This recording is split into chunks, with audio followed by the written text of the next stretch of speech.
Tonight, unannounced and unprecedented, U.S. President Joe Biden visits the capital of Ukraine.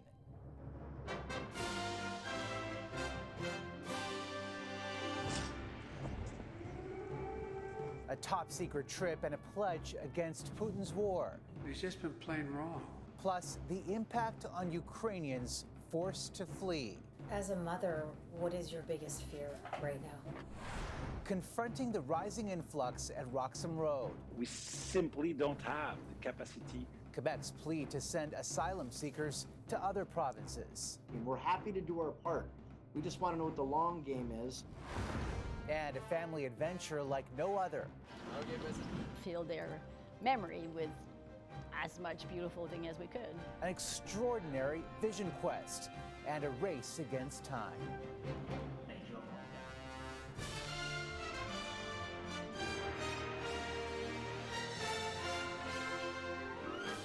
CTV National News with Omar Sachedina. Good evening, everyone. For the first time in modern history, a U.S. leader visited an active war zone without the protection of the U.S. military. A surprise trip months in the making.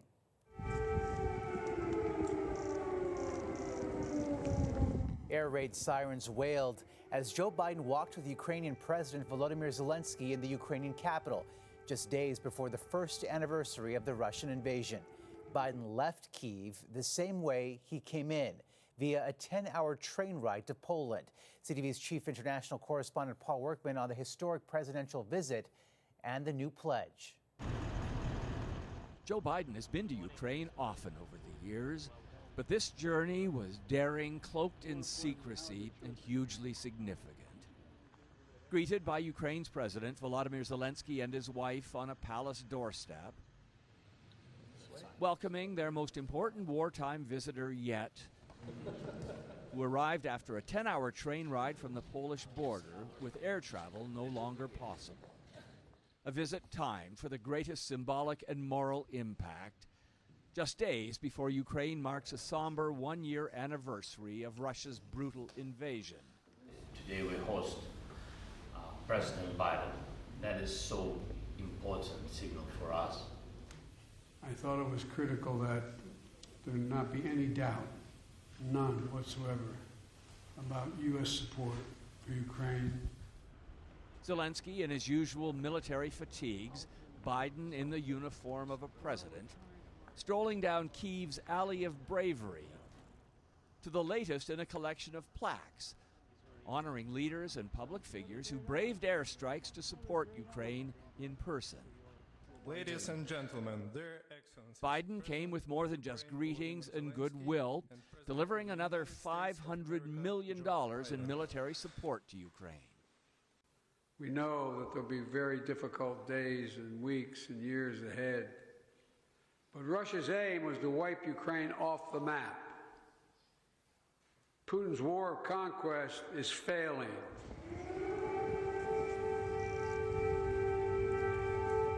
More strolling in the sunshine as air raid sirens sounded across Kyiv. Neither leader seemed at all concerned. The White House said it had told Russia of Biden's visit several hours before he arrived. And of the war that has killed and wounded tens of thousands of Ukrainian soldiers and civilians, Biden and Zelensky joined in a solemn wreath-laying ceremony honoring the dead, showing a bond of shared resolve and warm friendship before Biden left for his long train ride back to Poland. Ukraine remains under constant threat of attack, but today somehow felt historic and uplifting. Scores of political leaders and movie stars have come to this city, but Joe Biden's visit has topped them all, Omar. All right, Paul, thank you. And as Paul mentioned, Joe Biden is now in Poland, where he will deliver a major speech tomorrow. No country has taken in more Ukrainian refugees than Poland has. CTV's Vanessa Lee is in Warsaw tonight on the plight of a mother and her young son in a new land they are trying to make their home. These are small moments of joy in lives that have been turned upside down. Even at 5 years old, Sviatoslav is consumed by images of war.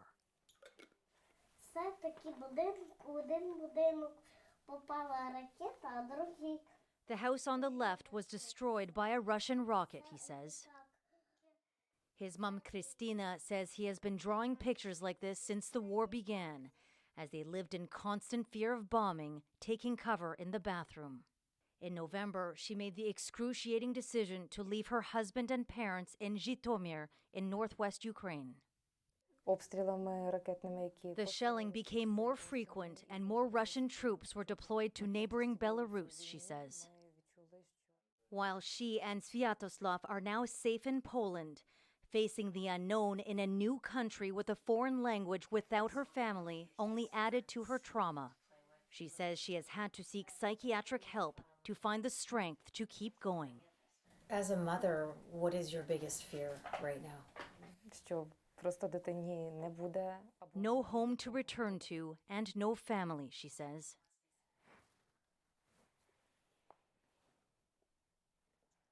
For now, this is home, a one-bedroom, one-bathroom apartment in the heart of Warsaw.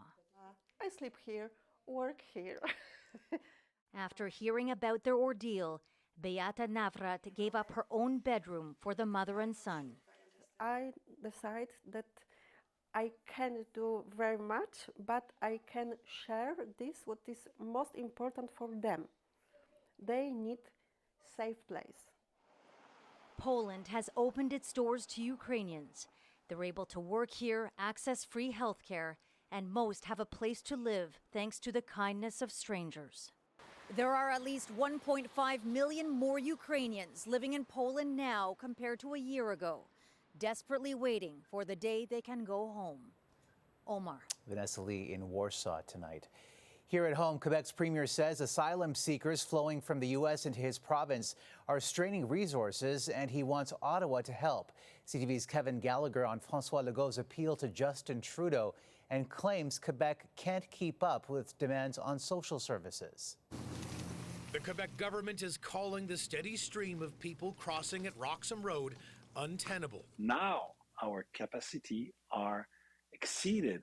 We cannot no longer take care of all those refugees. In a letter to Prime Minister Justin Trudeau, Premier François Legault says Quebec has taken in a disproportionate share of Canada's asylum seekers and demands that they're sent to other provinces as soon as they arrive at the border. Something has to change, and it's a crisis. With a backlog system and the potential of being turned away at an official land crossing, more and more migrants are turning to irregular crossings like Roxham Road.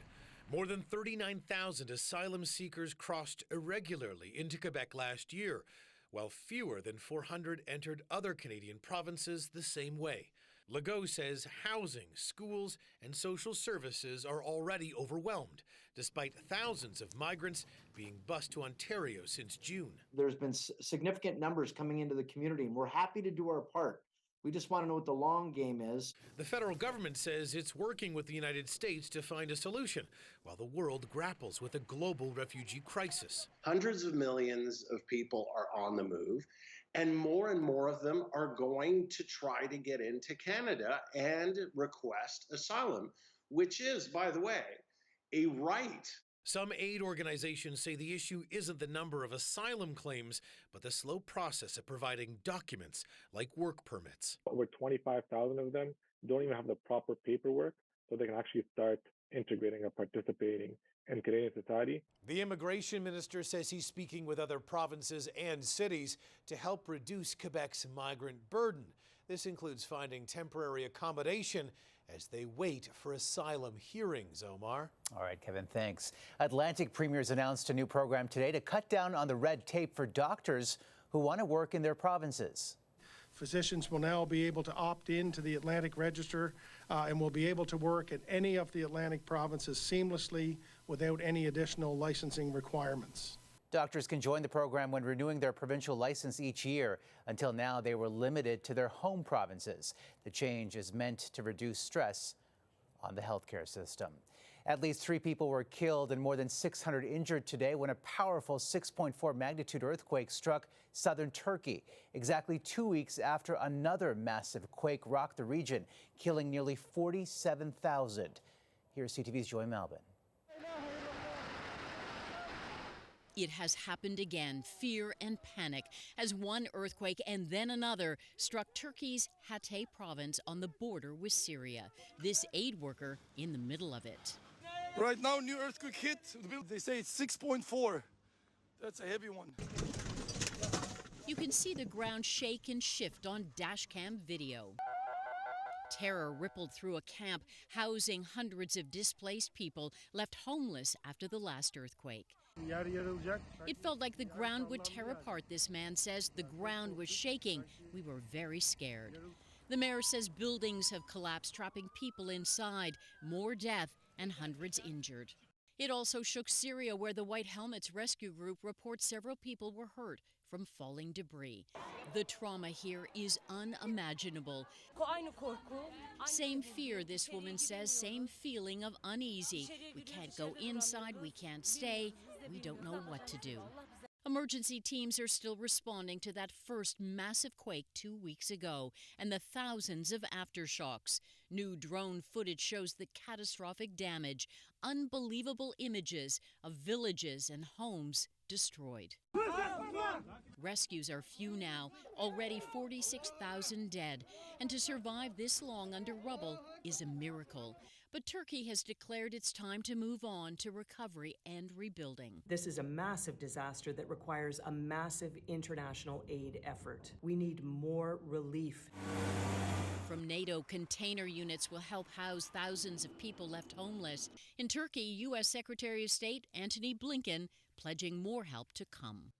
The United States is here to support you in your time of need, and we will be by your side for as long as it takes to recover and to rebuild. Along with search and rescue teams, medical supplies, and machinery, Washington will send about $185 million in humanitarian aid. And still, it's not enough. Omar? It will take a lot more. All right, Joy, thanks. State governors in Brazil are asking for more financial aid as the country deals with a chain reaction of disasters on the East Coast. At least 40 people are dead after high winds and unrelenting rain caused flooding and landslides in the state of Sao Paulo. Brazil's recently elected president Lula da Silva surveyed the damage by air today, promising federal help. Officials say the death toll is likely to go up. Many tourists travel to the affected coastal areas to celebrate the country's yearly carnival. Coming up, a new read on some children's classics.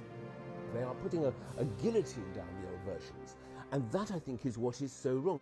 Revising the words of Roald Dahl, the edits causing outrage. Plus, a dog walk takes a deadly turn in Florida.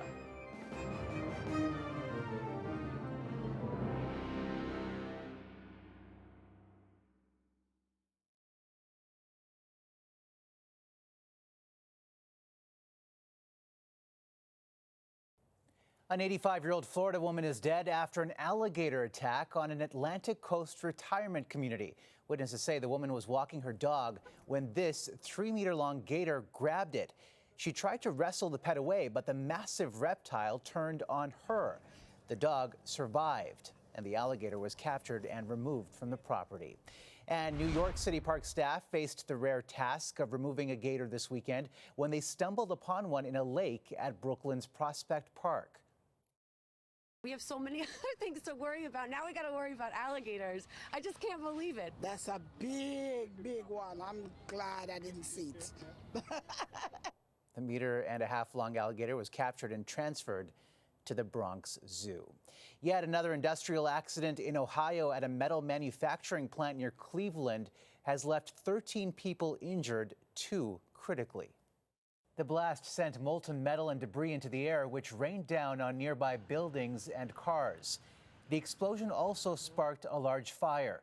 This comes just over 2 weeks after the train derailment in East Palestine near the Pennsylvania border. I have lost my sense of smell and taste since then, some respiratory issues.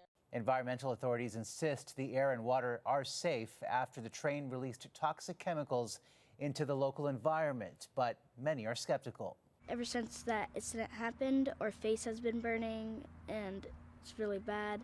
The derailment forced thousands to evacuate with rising concern and anger over potential permanent contamination. He wrote some of the most celebrated children's classics like Charlie and the Chocolate Factory, Matilda, and James and the Giant Peach. Now the works of Roald Dahl are getting a rewrite for the modern times. CTV's Danielle Hamamjian on the reaction. Criminals like you need a real lesson. Absurd behavior and nonsense words are a recurring theme in the stories penned by the late British children's author Roald Dahl. His classics were often written from a child's perspective, but in 2023, it's the perspective of sensitivity readers that matters to his publishers. Hundreds of changes have been made to reflect modern times. What are you at? Getting terribly fat. The word fat will be replaced by enormous. Ugly and beastly will now only be beastly. With an emphasis on mental health, the words crazy and mad are gone. References to race, gender, and weight have been erased to avoid offense. They are getting rid of, they are putting a guillotine down the old versions. And that, I think, is what is so wrong. The original vision is being excised for future generations. And that is so wrong. And from a man who was hounded and then stabbed for his words, Salman Rushdie tweeted, "Roald Dahl was no angel, but this is absurd censorship." Even the British Prime Minister weighed in, saying works of literature should be preserved and not airbrushed. There are 4 other children in this book. But among those who might think differently, those teaching the young readers the books were intended for. By using words like enormous instead of fat, you understand the character, you've got the description still without sort of the negative terminology that isn't really needed for the story. Dahl died in 1990. Years later, his family apologized for anti-Semitic comments he made during his lifetime. After 300 million copies of his books were sold worldwide, many, it seems, will be keeping their original copies. Danielle Hamamjian, CTV News, London. Still ahead, another word change and the singer who took a stand. Our home on a native land. What made this, Oh Canada, stand out? Oh, Canada, we stand on guard for thee.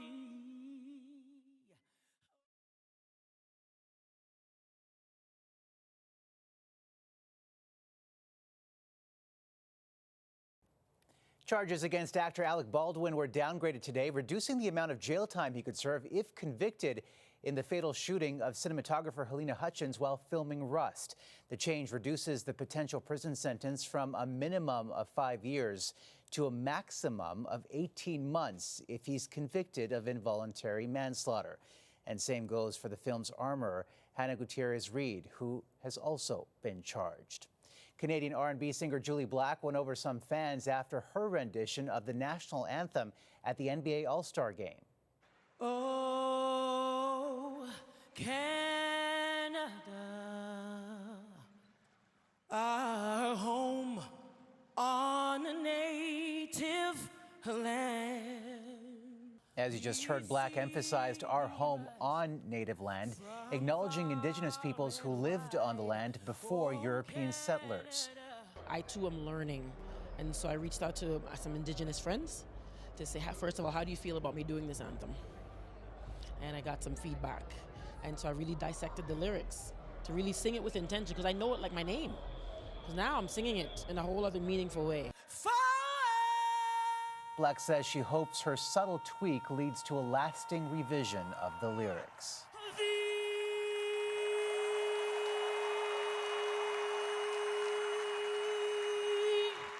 The Toronto Blue Jays haven't yet had their first spring training game, but with 5 days to go, the club's already recorded a save thanks to manager John Schneider. Schneider was eating lunch at this Florida bar when he noticed a woman in distress. Turns out she was choking on a piece of shrimp. It was a dire need to have some help there. And there was panic, and he was, I hear, cool as a cucumber running over there. A few life-saving moments later, Schneider used the Heimlich maneuver to dislodge the shrimp. His reward, an ice-cold beer, courtesy of the restaurant. Certainly well deserved. And here's another good deed. Posting this picture on social media, Brian Reynolds showed off this year's Terry Fox shirt, which he helped design. The foundation said thousands have already been pre-sold thanks to a little bit of the Vancouver-born actor's star power. After the break, a family's urgent worldwide adventure. We just decided to go all in and show her how beautiful our world is. Capturing a visionary journey for the mind's eye.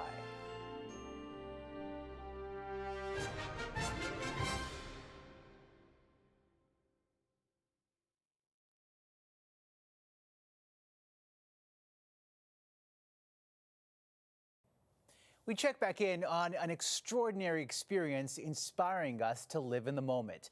A Quebec family ventured out on a 12-month journey to capture some of the world's most breathtaking sights before 3 of their children lose their vision. Here's CTV's Geneviève Beauchemin on the final leg of their amazing adventure. 11 months into the Lemay-Pelletier family adventure, their minds are filled with snapshots of awe-inspiring and, most important of all, unforgettable sights. We did a bucket list of activities they wanted to do on the trip. This trip to see the wonders of the world and ancient cultures was planned to pack a lifetime of colorful memories into a year. This before the children's vision fades away. 3 of the 4, all but Leo, the eldest boy, have a rare genetic condition called retinitis pigmentosa. Unless a cure is found and research is underway, they will eventually lose their sight. There are over hundreds of different types of mutations, which is why treatment is difficult. A specialist suggested showing the children aged 5 to 13 photos of the world to build an archive of visual memories. Okay, I'm not gonna show her elephant and giraffe in books. I'm gonna go show her in real life. Mia, Colin, Laurent, Leo, and Mom and Dad left Montreal for their globe-trotting tour last March. Their passports now have the stamps of over a dozen countries. From riding trains through Tanzania to riding camels in Mongolia, an album of extraordinary landscapes, places, and animals is filling their minds. Hot air balloon in Turkey. It was really amazing. Diving in what is the place? Indonesia? Yeah, in Indonesia. Along the way, they're growing, learning resilience and gratitude. Trying to get over something that is bad and try to transform it into something that's normal and is part of life.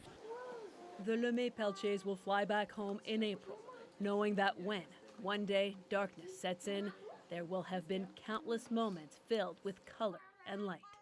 Geneviève Beauchemin, CTV News, Montreal.